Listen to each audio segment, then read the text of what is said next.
Abraham Lincoln নিয়ে ইরানের দিকে অগ্রসর হচ্ছে মার্কিন যুক্তরাষ্ট্র।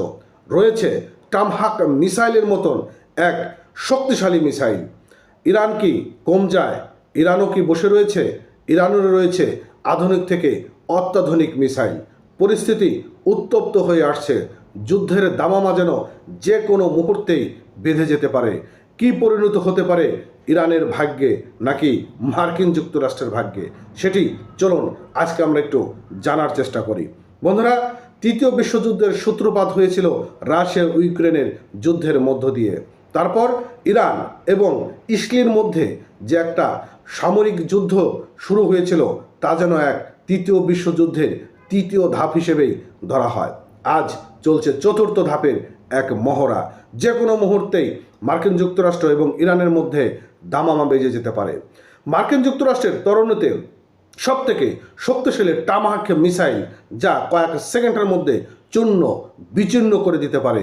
কিন্তু ইরান সেও কি কম যায়? তারা গভীর জঙ্গলে এবং গভীর গুহাতে রয়েছে আরও আধুনিক থেকে অত্যাধুনিক মিসাইল সরঞ্জাম, যা এখনও পর্যন্ত কেউ জানেই না। পরিস্থিতি উত্তপ্তর মধ্য দিয়ে আসলেই কি আমরা কোনো কিছু খারাপ মেসেজ পেতে যাচ্ছি?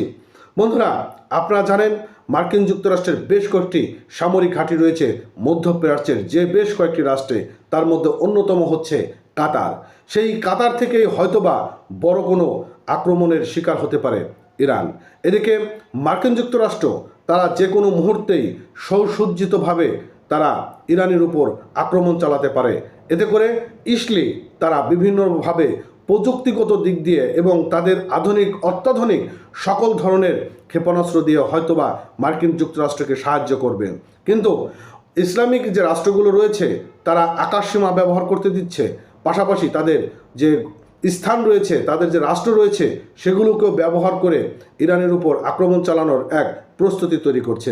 এদিকে রাশিয়া তারা ইরানের পক্ষে থাকলেও তারা তো সরাসরি যুদ্ধে জড়াবে না।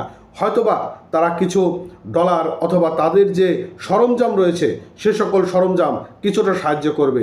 কিন্তু চীন এরা এমন একটি জাতি, আপনাকে সামনের দিকে অগ্রসর করবে কিন্তু আপনাকে সাহায্য করবে না। চীন নীরবতা ভূমিকা পালন করবে।